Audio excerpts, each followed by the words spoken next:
para comer ricos también. Gracias.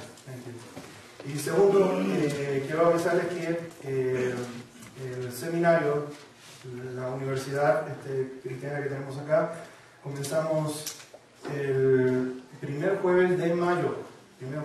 Así que aquellos que estén interesados, vamos a estar teniendo la clase de apologética, que tiene que ver cómo defender el Evangelio, o presentar defensa, como dice el apóstol Pedro, ante aquellos que pidan razón en lo que nosotros creemos. Algunos puntos para que ustedes puedan entender: ¿existe Dios? ¿Cómo podemos comprobar la existencia de Dios? Evolución, puede ser respaldada por la ciencia o no. Muchísimas cosas como esta.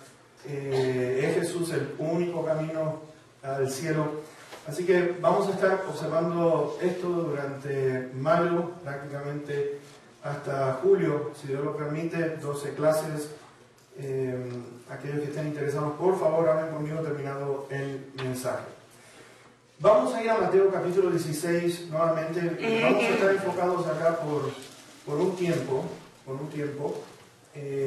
Como les había dicho la semana pasada, hay mucho material para poder cubrir con lo que dicen nada más que estos versículos que estamos leyendo, del 17 al 19.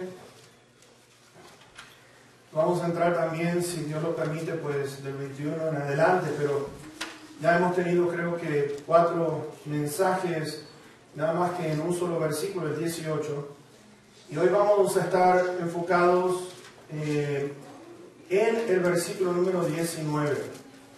Estamos continuando con esta serie de mensajes porque considero yo que es tan importante en cuanto a la misión que tiene la iglesia. En cuanto hoy vamos a estar mirando la autoridad que Dios le ha dado a la iglesia. Y cuando observamos todas estas cosas, considero que como iglesia vamos a crecer juntos, vamos a meditar en detalle lo que estos versículos realmente están diciendo. Hemos visto los puntos positivos. En la semana pasada vimos los puntos negativos de lo que no tenemos que ser o hacer. Y vamos a ver, prácticamente estamos trayendo esto para que el creyente tenga todo lo que necesita para hacer todo lo que necesita hacer. Todas aquellas cosas que necesitamos, la información que necesitamos para hacer todo lo que Dios quiere que nosotros seamos. Entonces, en primer lugar, hay algo que tenemos que observar con respecto a la iglesia. Somos sus hijos, ¿no es cierto? Somos hijos, hijas de nuestro Padre Celestial. Por lo tanto, tenemos ese privilegio, considero yo el privilegio de ser hechos hijos de Dios. Tenemos una nueva relación ahora con Dios. Y esto es algo que tendríamos que, como hijos suyos, saber el lugar, la posición en la que estamos, saber a qué familia pertenecemos nosotros, de que la palabra de Dios también nos dice por igual que la iglesia es la novia de Cristo Jesús.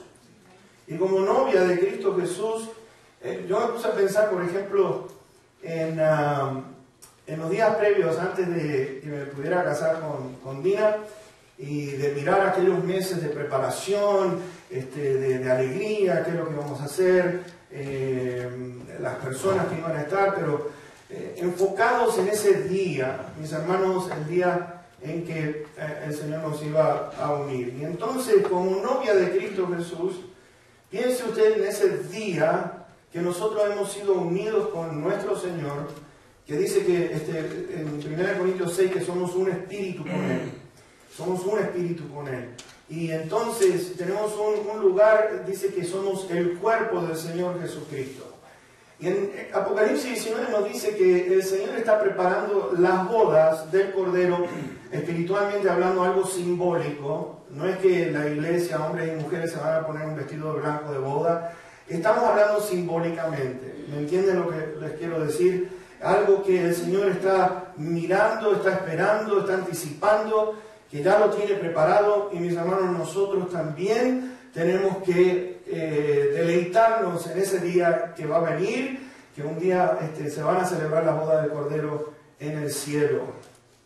Me acuerdo también cuando tuve la oportunidad de que el doctor llamó y me dijo, vas a ser papá, y fue una cosa tremenda, y entonces por lo tanto de esa felicidad que tenemos nosotros como papá o mamá, de saber el día aproximado en que nuestro hijo, nuestra hija iban a nacer, qué alegría tremenda, ¿no es cierto? Y el momento, yo sé que para las hermanitas que dieron a luz fue un día de mucho dolor, pero inmediatamente cuando vieron ese bebé, la cara les cambia, dejan atrás el dolor y abrazar a ese bebé, qué alegría tan grande.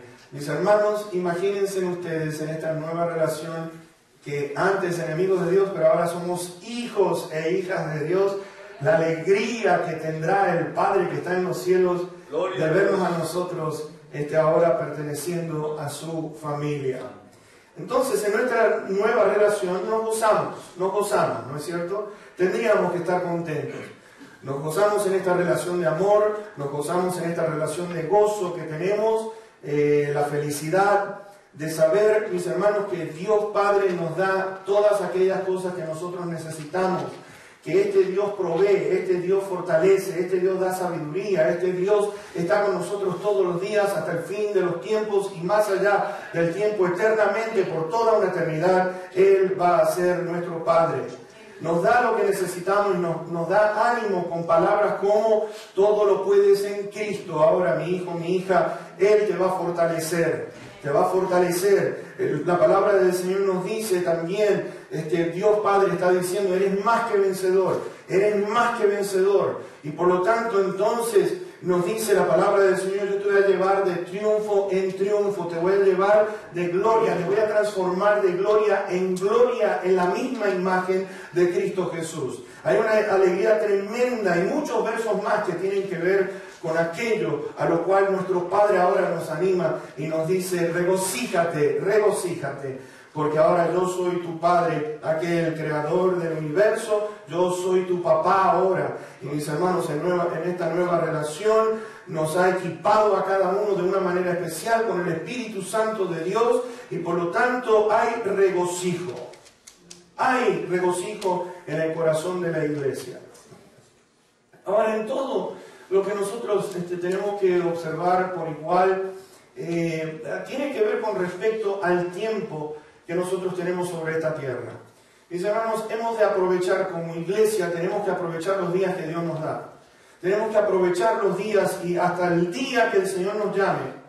Mis hermanos, que podamos estar dándole al Señor lo que Él merece, como Pablo le dijo a la iglesia en Éfeso, aprovecha bien el tiempo porque los días son malos, los días son malos. Y hoy más que nunca vemos nosotros que es una gran realidad todo esto, ¿no es cierto? Vivimos en días muy peligrosos, en los cuales el enemigo podemos ver cómo su actividad, cómo su trabajo está destruyendo a tanta gente, a tantos niños, a tantas familias. Y es por eso que tenemos que tomar nuestro lugar dentro del cuerpo de Cristo Jesús. Esta es mi iglesia, voy a edificarla, voy a empezar a edificarla. Y mis hermanos, qué lindo que el Señor dijo que el que comenzó en nosotros la obra la va a perfeccionar hasta el día que el Señor Jesucristo regrese. Cuando empezamos a ver todo aquello que tenemos que hacer, que tiene que ver con la autoridad que Dios nos ha dado a través de su Hijo Jesús, ¿sabes? Hay algo que quisiera preguntarte en esta mañana. ¿Disfrutas la nueva vida en Cristo Jesús? Y antes que digas amén, estoy preguntándote si realmente disfrutas la nueva vida en Cristo Jesús. Pues mis hermanos, cuando uno disfruta esta nueva vida, la vida en abundancia por completo, se refleja en nuestra manera de ser, se refleja en nuestra manera de hablar, se refleja cuando estamos y entendemos que estamos completos en Él. En esta nueva vida, mis hermanos, queremos ser edificados por el Señor Jesucristo. Queremos que Él vaya edificando nuestra vida para traer la honra y la gloria merecida que Él tiene, mis hermanos. Que todos aquellos que conocen al Señor Jesucristo personalmente, entonces tengamos lo que es ese gozo de estar viviendo en la libertad que nuestro Dios nos ha dado. somos verdaderamente libres, libres de la esclavitud del pecado, mis hermanos. Él nos hizo verdaderamente libres. Y basado en todo esto, en que estamos libres de la esclavitud del pecado, hay algo que, antes de que empecemos a entrar en detalle en el versículo 19, como estábamos diciendo, quiero compartirles esto para que usted y yo podamos entender un poquitito lo que Dios ha hecho en nuestra vida. Pablo, el apóstol Pablo, dice en el capítulo 7 y versículo 23, de que había una ley que gobernaba en su cuerpo. Hay una ley que gobierna mi cuerpo. Y esta ley está gobernando, está dominando mi mente, está dominando mi manera de pensar. Y dice, esto me está llevando cautivo a la ley del pecado. Y entonces Pablo exclama, yo me imagino que con gran dolor, porque está de una manera expresando en signos de exclamación: ¿quién me librará de este cuerpo de muerte? ¿Quién me puede librar de este cuerpo? Santo es el Señor. Pero mis hermanos, sabes, Pablo más adelante en el capítulo 8 y versículo 2 dice lo siguiente: la ley del Espíritu de vida en Cristo Jesús me ha librado de la ley del pecado y de la muerte. Me ha librado. No me va a librar, me ha librado. Y entonces, ahora como hijos de Dios, en el versículo 13, Él nos da a nosotros lo que necesitamos hacer si queremos que el Señor edifique nuestra vida. ¿Sabe por qué? Porque en el versículo 13 de Romanos capítulo 8 nos dice de que nuestra entrega completa al Espíritu Santo de Dios nos va a proveer todo lo que nosotros necesitamos para caminar, para pensar y para trabajar en las cosas que tienen que ver con la obra de nuestro Dios. Ahora, en Juan 10, fíjense en ustedes, decimos ser seguidores de Cristo Jesús, ¿no es cierto? Estamos hablando de que Dios nos ha librado completamente de la ley del pecado de muerte, ¿no es cierto? Ahora, ¿qué tengo que hacer yo? ¿Qué tengo que hacer yo como hijo de Dios? Porque fíjense ustedes, mis hermanos, Dios hizo ya su parte, pero ahora nosotros tenemos que hacer por amor. De la misma manera, lo que estoy diciendo en Juan capítulo 10, versículos 17 y 18, dice lo siguiente: yo pongo mi vida, nadie me la quita, nadie le quitó la vida a Cristo Jesús.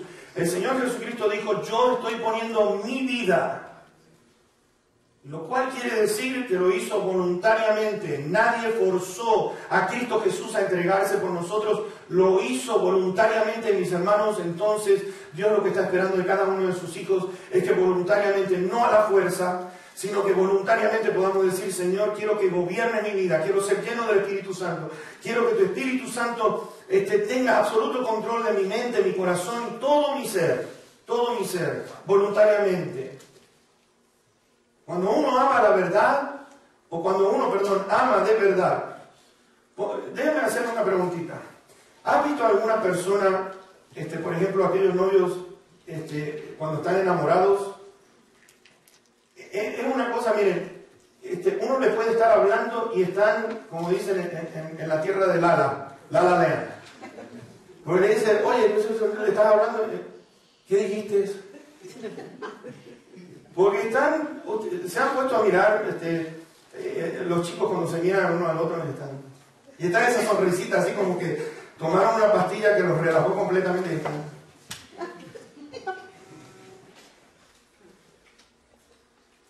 Y si la muchacha le llega a pedir al novio algo, ¿qué es lo que no hace ese novio? ¿Qué es lo que no hace? Y si el muchacho le llega a decir a la novia: necesito esto, va más allá de lo que se le está pidiendo. ¿Sabes por qué? Porque cuando uno está con ese amor sincero, un amor en el cual eres lo más grande de mi vida, es lo que estamos tratando de proclamar, mis hermanos. Entonces, fíjense de que uno hace un sacrificio que va más allá de lo que nos puedan estar pidiendo. No importa el costo. Yo me he dado también cuenta de que uno puede estar ganando $2 la hora y por ahí se compra un regalo que sale, no sé, Un disparate con tal de impactar a esa muchacha, que es lo que no hacen los muchachos, ¿no es cierto? Algunos van a decir, eso era el tiempo de antes, hermano. Ya pasó. No, yo espero que ustedes puedan seguir en lo mismo, hermanos, qué lindo. Fíjense que el Eterno vino para ser como uno de nosotros, el Hijo de Dios vino para servirnos a nosotros. El Hijo de Dios vino para ministrar en nuestras vidas. Vino al mundo para hacer la voluntad del Padre, no solamente en Israel, pero en todas las naciones. Y por eso dijo Jesús, tengo ovejas que no son de este redil, no son de Israel, a las cuales también se van a añadir. Y está hablando de lo que son las naciones gentiles o aquellas naciones que no tienen nada que ver con Israel. La salvación es para todos. Ahora, dado que ya entramos en la introducción, vamos a ver el versículo número 19. Ahora, les quiero decir un poquitito con respecto a esto, a lo que vamos a entrar. Por favor, presten mucha atención, porque si hay uno de los versículos a los cuales se ha tomado fuera de contexto, tiene que ver con este que vamos a leer aquí. ¿Okay? Así que vamos a ver qué es lo que dice y qué es lo que no dice la palabra de Dios en este verso. Verso 18. Y yo también te digo que tú eres Pedro, y sobre esta roca, sobre esta confesión que dijiste, Pedro, edificaré mi iglesia. Y las puertas, presten atención, las puertas del Hades no prevalecerán contra ella.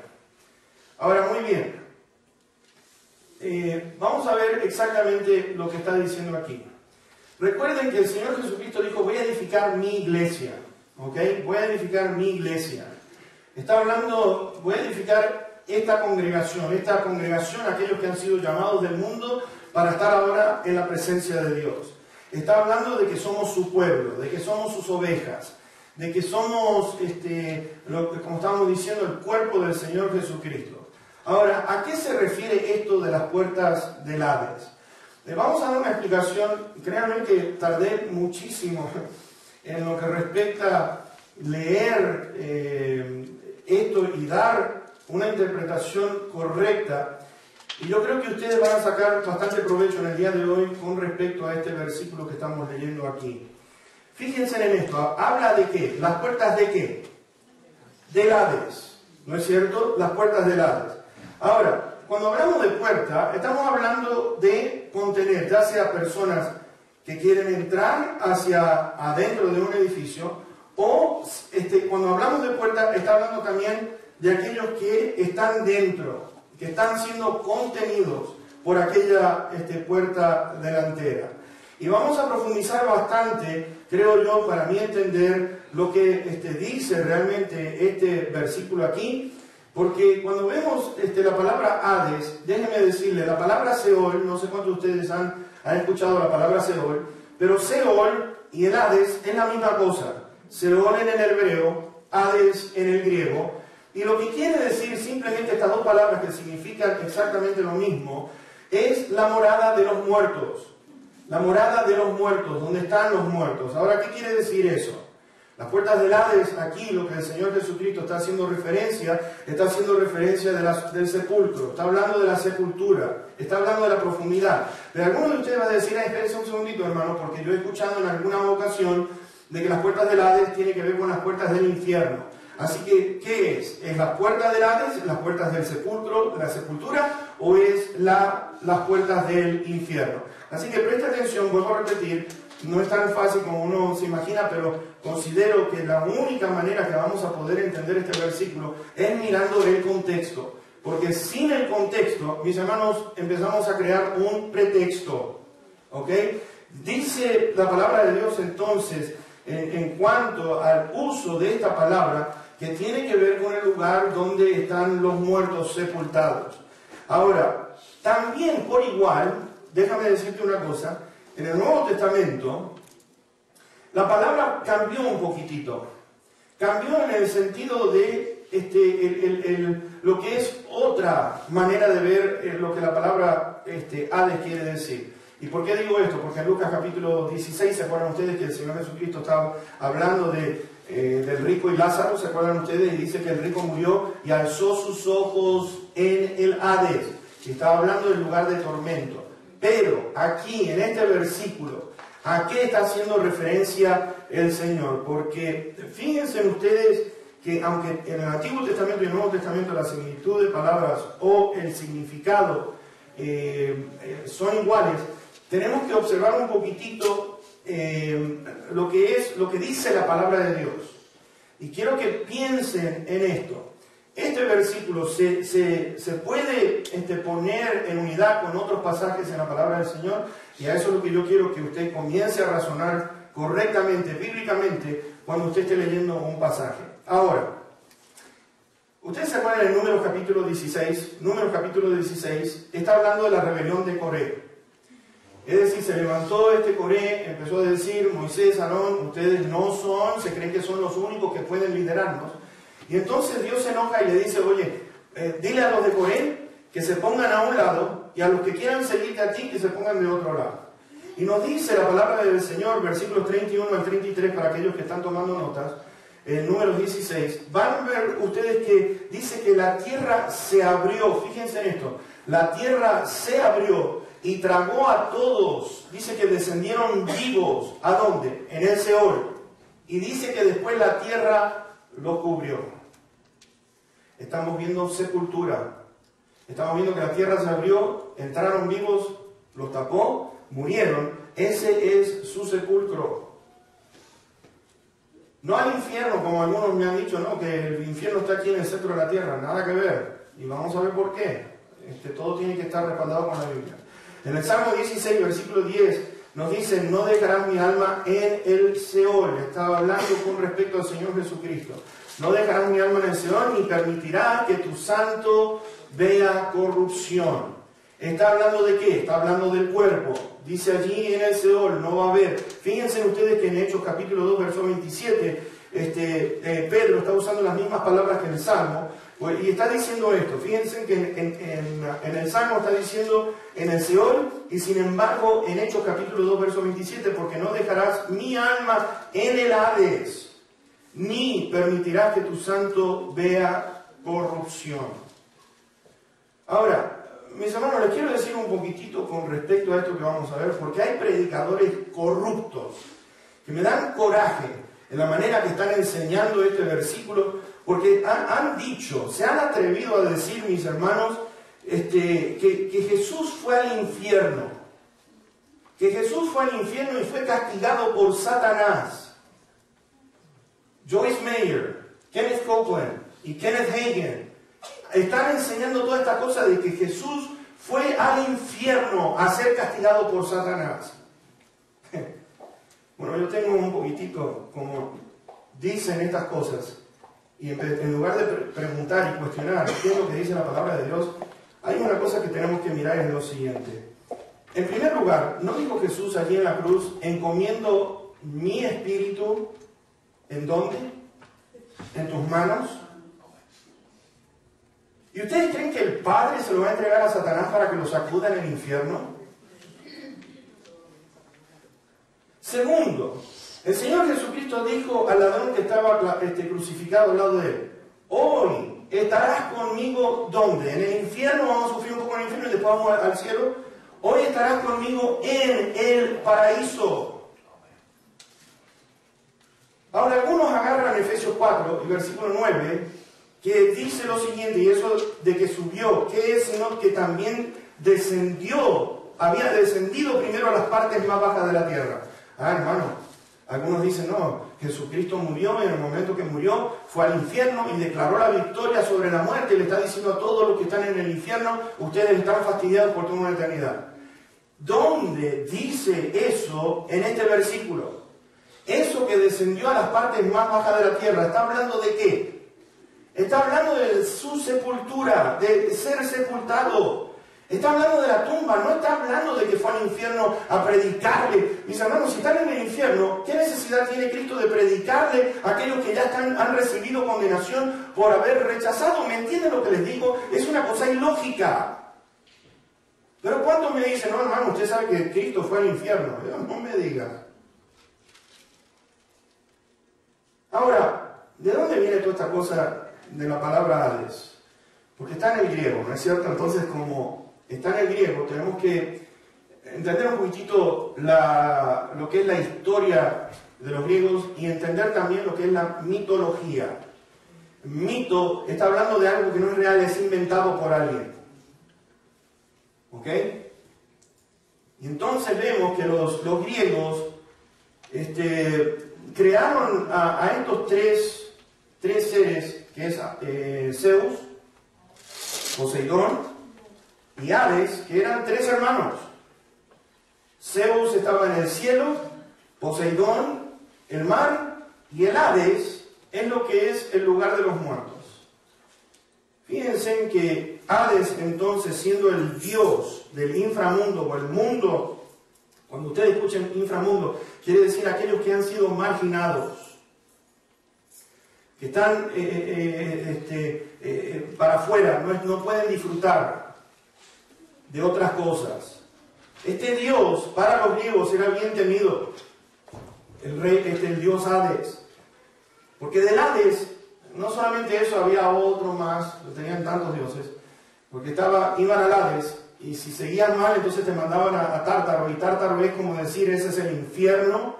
Hades es el lugar de oscuridad, de tinieblas completas, pero Tártaro, y la palabra en el Nuevo Testamento se utiliza una sola vez, en la palabra Tártaro, la otra en infierno, estoy hablando de infierno, se utiliza Tártaro, se utiliza Gehenna, y Gehenna tiene que ver con los judíos cuando tiraban la basura en las partes de afuera y quemaba. El Señor Jesucristo estaba dando a entender el fuego que no termina y donde el gusano no muere. Estaba hablando de esa parte en las afueras de Jerusalén donde se quemaba basura y donde había gusanos. El Señor estaba dando referencia para que pudieran entender.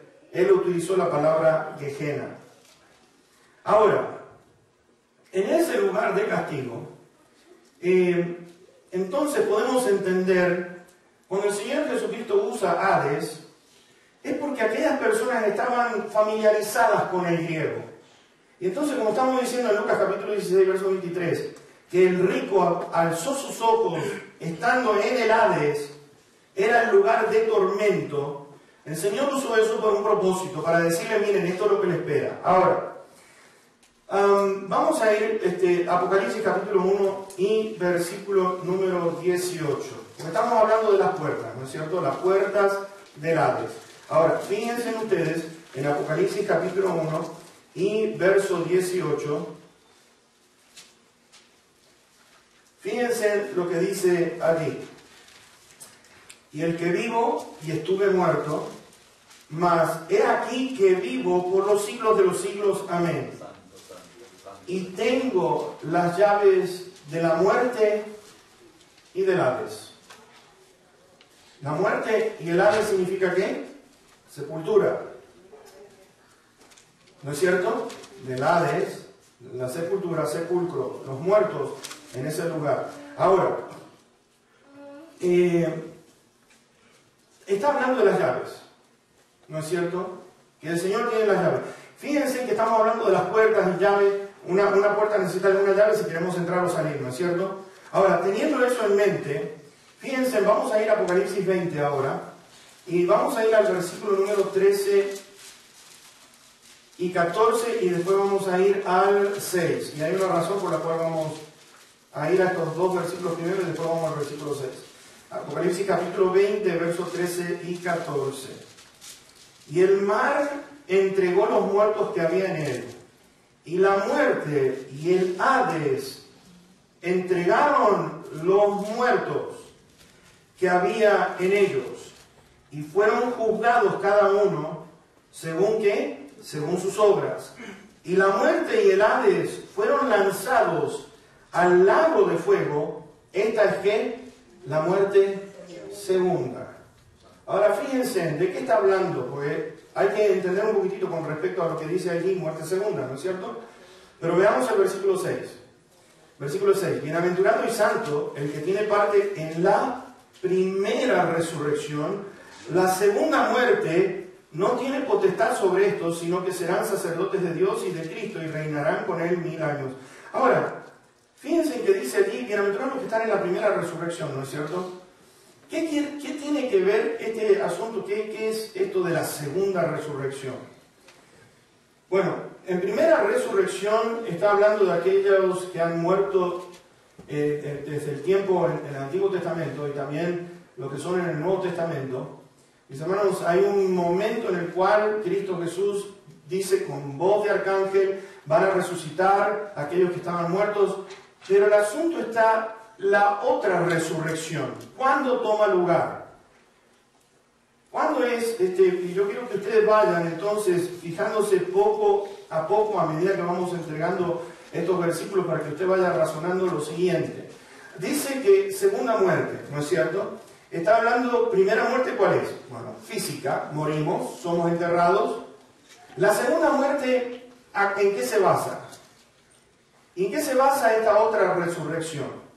Ahora, vean ustedes cómo la palabra de Dios comienza a tener sentido cuando ponemos todos los pasajes en su lugar. Yo sé que algunos van a estar acá como diciendo, está hablando en chino, hermano, la verdad que no entiendo ni papa lo que usted está diciendo. Pero quiero que ustedes vayan observando un poco las puertas del Hades, que usted vaya razonando con respecto a esto. La muerte y el Hades fueron entregadas y que el Señor tiene las llaves de la muerte y del Hades. Y son expresiones sinónimas, iguales: muerte, entierro o tumba. Ahora, ¿qué sucede después del milenio? Porque está hablando después del milenio. Fíjense ustedes que el capítulo 20, versículos 11 al 15, está hablando del juicio final, ¿no es cierto? Pero sin embargo, el versículo 1 al 10 está hablando del milenio. ¿Y qué es el milenio? Para aquellos que no están familiarizados con lo que el Señor habla con respecto al milenio y todo eso, está el rapto de la iglesia antes de los 7 años que dijo Daniel. Cuando terminan los 7 años que profetizó el profeta Daniel, mis hermanos, terminada la gran tribulación, que es la última parte de esos 7 años, 3 años y medio, después de allí viene el Señor Jesucristo en su gran venida con la iglesia del Señor a reinar sobre esta tierra por 1000 años. Después de 1000 años, nos dice que Satanás va a ser soltado por breve tiempo, y entonces después de eso viene el juicio final. Ahora, ¿qué sucede en el juicio final? ¿Qué sucede en lo que respecta allí después del milenio? Bueno, vamos a ir a Juan capítulo 5 y versículos 28. Todo va a hacer sentido cuando ustedes empiecen a ver lo que dice la palabra de Dios. Versículos 28 y 29.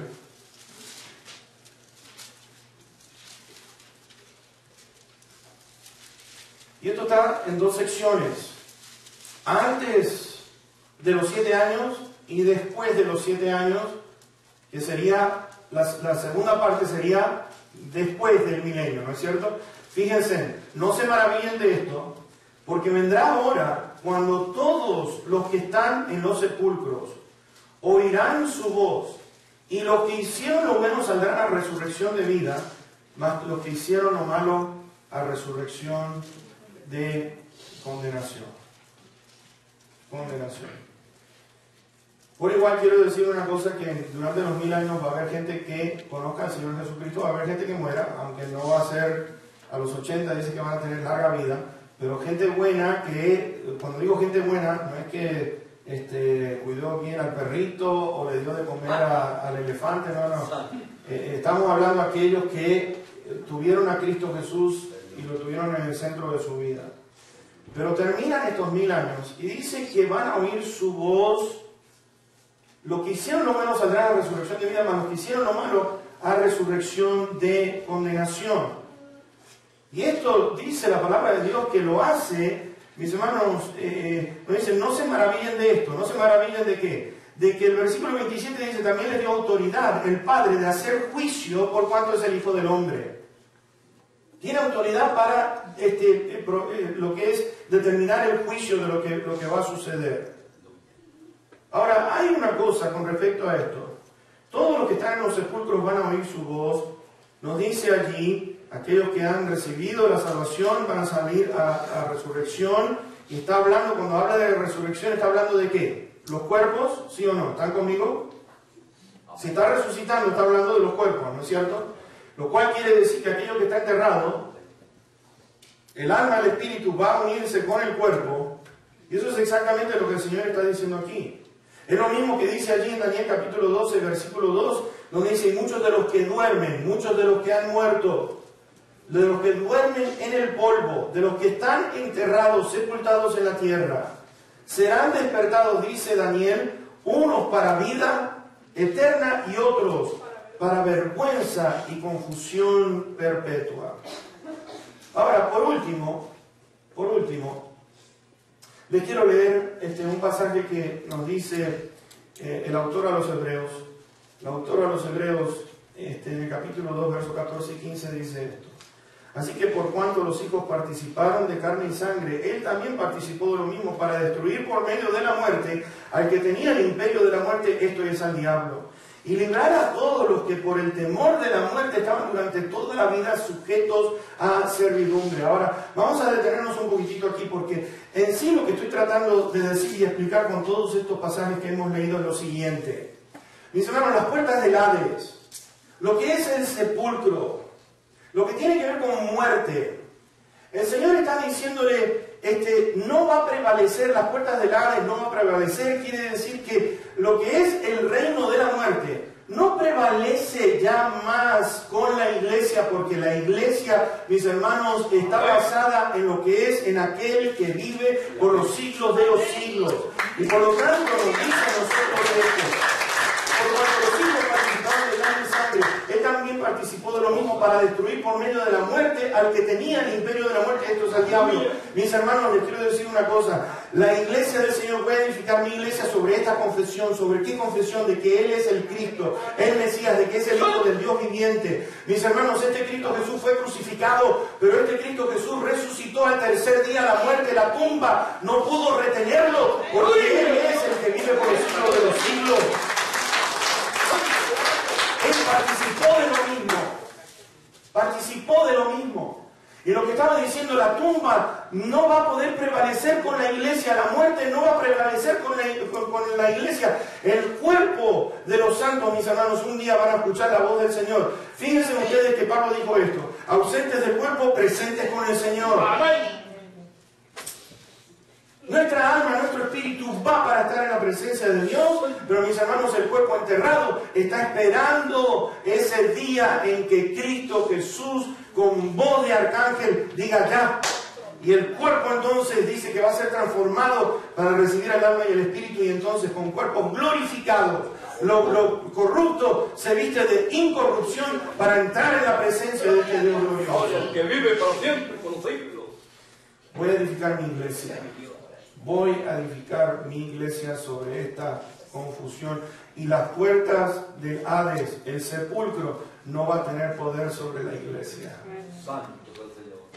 Por cuanto Cristo resucitó, nosotros vamos a resucitar. Por cuanto Cristo está en el cielo, nosotros vamos al cielo, porque Él dijo: voy pues a preparar lugar para ustedes, para que donde yo esté, ustedes también estén. Mis hermanos, y así como fue con el ladrón, que Él le dijo: hoy vas a estar conmigo en el paraíso. Mis hermanos, la muerte no puede detenerte. En el mismo momento que tú expiras en este mundo, tus ojos abren hacia la nueva realidad que es estar en la presencia de este Dios. Gloria al Todopoderoso. Hizo cielo y la tierra. Ahora, yo quiero que ustedes vean esto. Quiero que observen esto. Vamos a ir a Juan 10 y vamos a ir concluyendo. Juan capítulo 10. Y vamos a ver versos 2 al 6. Y después vamos a ir versos 9 al 11. Pero Juan 10, versos 2 al 6. ¿Están conmigo? Mas el que entra por la puerta, el pastor de las ovejas es. A este abre el portero, y las ovejas oyen su voz, y a sus ovejas llama por nombre y las saca. Y cuando ha sacado fuera todas las propias, va delante de ellas, y las ovejas le siguen porque conocen su voz. Mas al extraño no seguirán, sino oirán de él, porque no conocen la voz de los extraños. Esta alegoría les dijo Jesús, pero ellos no entendieron qué era lo que decía. Ahora, versículo 9 al 11 nos dice esto. Fíjense, ¿qué es lo que dice el Señor Jesús? Yo soy la puerta. El que por mí entrare será ¿qué? Salvo, y entrará y saldrá y hallará pastos. El ladrón no viene sino para hurtar y matar y destruir. Yo he venido para que tengan ¿qué? Vida, y para que la tengan en abundancia. Yo soy el buen pastor su vida da por las ovejas. Mis hermanos, Jesús es la puerta del redil del rebaño, de las ovejas de Él. Fíjense en una cosa, aquellos que entran por esta puerta, que es el Señor Jesucristo, yo soy la puerta. Aquellos que entran, dice, van a tener ¿qué? Las ovejas van a tener vida, van a hallar pasto fresco, van a encontrar el agua fresca que nosotros necesitamos. Fíjense que esta puerta es el camino que nos lleva al reino de Dios. Esta puerta, mis hermanos, es para todos aquellos que creen y no se van a perder, sino que están en Cristo Jesús. Son aquellos, mis hermanos, que tienen vida eterna, son aquellos que han sido salvos del pecado, son aquellos que han sido rescatados del infierno mismo hacia su luz admirable, mis hermanos. Y Jesús es el único que nos puede dar esta seguridad una vez que atravesamos por Él, que es la puerta que nos da entrada hacia el reino celestial, mis hermanos. Nos dice el versículo 28 de Juan 10, nos dice, yo les doy vida eterna y no perecerán jamás. Santo. Las puertas del infierno no pueden prevalecer con las puertas del autor de vida. Y el Señor lo afirma, déjenme decirles después en el capítulo 11 y versículo 23. Yo quiero que ustedes vean, hay una secuencia increíble por la cual el Señor está utilizando a Juan para que describa todo esto, porque fíjense, el Señor está hablando de lo que es la vida, ¿no es cierto? Está hablando de la vida eterna, está hablando del poder que Él tiene. Está diciendo sobre esta roca, yo quiero que entiendan sobre esta roca, esta confesión, que tú eres el Cristo, el Hijo del Dios viviente. Mis hermanos, entonces entramos aquí en Juan capítulo 11, cuando vemos nosotros que Lázaro, las hermanas habían mandado al Señor Jesucristo, por favor ven porque tu amigo Lázaro está muy enfermo. Y entonces el Señor Jesús se aparece allí y hay llanto, hay dolor. ¿Por qué? Porque hacía 4 días que Lázaro estaba enterrado allí en aquella tumba. Mis hermanos, cuando empezamos a mirar esto, las puertas del Hades, las puertas del sepulcro, las puertas de las sepulturas, en lo que respecta a ese sepulcro, no puede detener aquel que tiene la autoridad de la vida. Él es el autor de la vida. Y mis hermanos, cuando empezamos a ver aquel sepulcro y el autor de la vida parado enfrente de aquel sepulcro, Jesús le dice, tu hermano resucitará, tu hermano va a resucitar. Porque Él le dijo, el Señor Jesucristo le dijo, yo soy la resurrección y la vida, el que cree en mí, aunque esté muerto, vivirá. Y Jesús, para mostrar su divino poder, dijo esto, quiten la piedra. Mis hermanos, y allí está exclamando la hermana con gran miedo, Señor, hace 4 días que está enterrado, ya debe de estar oliendo feo. Y el Señor entonces se dirige a ella y le dice, ¿no te dije que si crees verás la gloria de Dios? Y mis hermanos, entonces Jesucristo enfrente de aquel sepulcro, aquella tumba, le dice, Lázaro, sal fuera. Y mis hermanos, el que estaba muerto por 4 días se levanta y comienza a caminar hacia donde está el Señor Jesucristo. Bendito sea su nombre. La muerte fue vencida porque Él es el autor de la vida y las puertas del Hades, la puerta del sepulcro no prevalecen con la iglesia. Por eso el apóstol Pablo dijo esto. ¿Dónde está, oh muerte, tu aguijón? ¿Y dónde, oh sepulcro, tu victoria? Él dijo lo siguiente, sorbida, tragada es la muerte. Tragada es la muerte. En victoria. En victoria. La muerte fue apoderada por el poder de Dios. No tengan miedo. Vino para vencer el miedo que nosotros teníamos a la muerte. No hay que tener miedo a la muerte. Ya no hay muerte. No hay que tener miedo a la muerte. Yo te quiero animar en este momento. El Señor venció a la muerte. Y entonces aquel que resucitó nos dice, porque yo vivo, ustedes también van a vivir. Ahora está hablando de las puertas. Está hablando de puertas. Estamos hablando de la puerta del Hades, estamos hablando de la puerta que es Cristo Jesús, la puerta de la vida. Fíjate que Pablo le dice a dos iglesias, y con esto vamos a terminar. Esta noche vamos a ver las llaves del reino y qué significa eso. Y espero que puedan estar, si no, enganchense en Facebook para entender lo que dice esa otra porción. Está poniendo bueno, aleluya. Mis hermanos, Pablo le dijo a la iglesia en Corinto, 2 Corintios 2, verso 12, cuando llegué a Troas para predicar el Evangelio de Cristo, aunque se me abrió puerta en el Señor. Y en Colosenses 4:3 dice lo siguiente, orando también por nosotros para que el Señor nos abra puerta para la palabra a fin de dar a conocer a Cristo. ¿Sabes qué? En esta mañana, esta es mi iglesia. Esta es mi iglesia, la voy a edificar sobre esta verdad. Y está diciendo, la muerte no tiene ya más poder sobre ti. Y lo que está hablando es la muerte segunda. Y la muerte segunda, lo que vimos en Apocalipsis 20, es esto, que la muerte y el Hades entregaron a sus muertos para el juicio final, y el que no se halló escrito en el libro de la vida, mis hermanos, pasó al lago de fuego.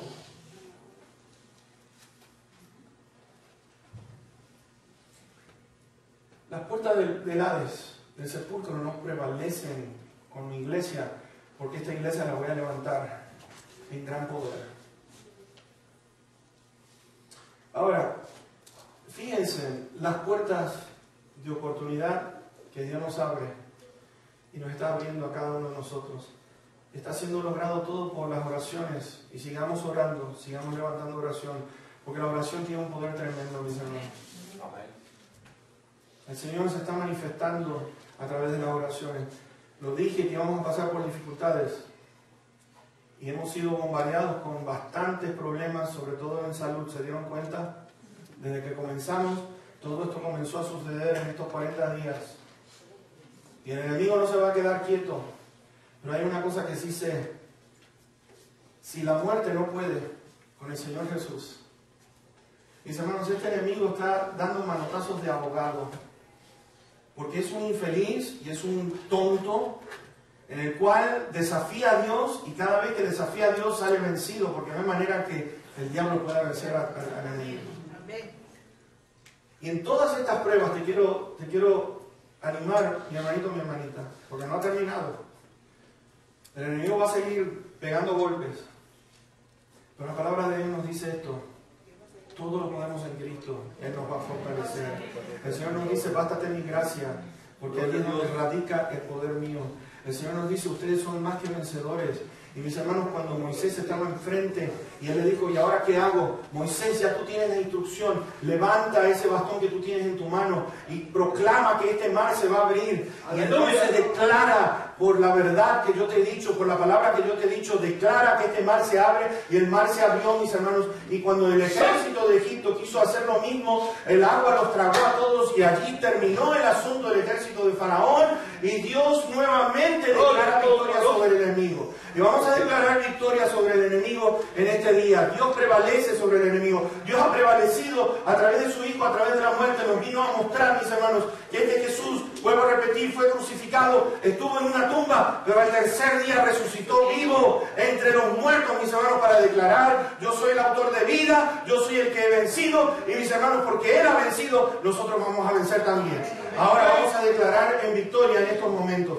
Dios es bueno, Dios es poderoso, y nos ha dado todo esto a nosotros que somos sus hijos, sus hijas. Declara entonces, mis hermanos, declara, mi hermanita, de que hemos vencido, y dile al enemigo el lugar donde le corresponde, resístelo con la verdad, y dice que él va a huir, él no tolera, él va a venir con mentiras para decirte a ti, tú no vas a poder prevalecer, la muerte está ahí alrededor, pero tú dile lo que Dios dice en su palabra, que tenemos el poder divino sobre nosotros, tenemos el Espíritu Santo sobre nosotros, tenemos el poder de Dios, mis hermanos, y cuando el pueblo de Dios comienza a creer, las cosas comienzan a suceder, porque fe mueve montañas, mueve montañas, mis hermanos, para todos aquellos que creen. Y en este día el Señor quiere remover montañas, el Señor quiere remover aquellas cosas que están entorpeciendo tu camino. Mis hermanos, entra por esa puerta y declara victoria en el día de hoy, porque ahí es donde Dios te quiere tener en el día de hoy. Así que estás listo, estás lista para orar y darle gracias a nuestro buen Dios. Vamos a rogarle, Señor, ábrenos puertas de oportunidad para que podamos predicar tu palabra. Ábrenos puertas, bendito Dios. Tú eres el autor de la vida. Las puertas del Hades, las puertas del sepulcro no prevalecen contra ti, porque tú eres el que vive por los siglos de los siglos. Amén. Amado Padre que estás en los cielos, gracias, Señor, te damos. Te alabamos y te exaltamos, Señor. Qué bueno que eres, Padre Santo. Gracias, bendito Dios, porque viniste para quitar todo el temor que nosotros teníamos. Señor, que estábamos con el temor que si hay vida después de la muerte. Oh, bendito Padre, tú viniste a aclarar todo eso. Porque tu Hijo participó de lo mismo, de carne y sangre. Tuvo un cuerpo. Sufrió los golpes que le dieron. Cargó el pecado de todos nosotros. Pero bendito Señor, al tercer día después de ser crucificado, Él, Señor, la tumba no lo pudo retener, la piedra rodó. Hubo un gran temblor, Señor. Y la piedra, Señor, fue removida de su lugar. Y aquella guardia, tanto del tabernáculo como los romanos, salieron corriendo despavoridos de ver aquella luz brillante que salió de aquella tumba, de aquel lugar de tinieblas. Señor, la luz brilló ahí adentro. Y ahora, Padre bendito, te damos gracias porque la autoridad que tiene la iglesia, que le has dado, Señor, porque es tu cuerpo, que podamos entonces declarar victoria, Señor. En todo podamos decirte, Señor, que tú eres, que todo lo podemos en tu Hijo, Señor, que nos va a fortalecer. Y ayúdanos, Señor, en este tiempo de pruebas. Ayúdanos, bendito Señor, a fortalecernos en fe y a poder prevalecer, Señor, que aunque el enemigo venga y nos quiera asustar, en ti somos más que vencedores. Y esta es la fe que vence al mundo, aquellos que han conocido a Cristo Jesús como Señor y Salvador. Y en este día yo te suplico, Señor, si hay una persona que no tenga a Cristo Jesús, en este día puedan entregar su vida y recibir la vida eterna, la vida en abundancia. Llévanos con bien, Señor, a nuestros hogares, a nuestros trabajos. Y por último te quiero rogar y suplicar por aquellos que están enfermos, Señor, en este momento. Te quiero suplicar por cada uno, tú los conoces, la lista es bastante grande, Señor. Pero tú los conoces. Yo te suplico en el nombre de tu Hijo Jesús que en este momento, Padre, por favor, te lo estamos suplicando y rogando porque no tenemos a quién ir. Tú eres el autor de la vida, tú tienes palabras de vida eterna, Señor. Y como dijo aquel centurión, Señor, di la palabra y será hecho. Te pedimos, bendito Padre, por favor, di la palabra sobre aquellos que están enfermos en este momento. Te ruego, bendito Dios, no importa qué clase de enfermedad sea, levántalos en el día de hoy, Señor, y que podamos recibir aquello que tanto necesita nuestro cuerpo. Pero, Señor, nos acatamos a tu voluntad y con esto no es querer apagar la fe. Al contrario, Señor, sea lo que tú quieras, pero sabemos, Señor, que tú nos vas a dar el poder para seguir adelante. Y gracias, Señor, gracias porque, bendito Dios, de acuerdo a tu voluntad, Señor, en este día te estamos suplicando y sabemos que tú vas a hacer de acuerdo a nuestras peticiones, de confiar en ti, que sabemos, Señor, que tú eres el Rey de Reyes y Señor de Señores, y que tú prevaleces sobre todo, Señor. Y confiamos en eso, Señor. Confiamos en eso. Te damos tantas gracias. En el precioso y bendito nombre de Cristo Jesús, para quien es la honra y toda la gloria. Amén. Amén. Que Dios te bendiga. Nos vemos esta noche con el favor de Dios. Por favor, no te vayas sin saludar a la persona que está al lado tuyo. Dios sea contigo.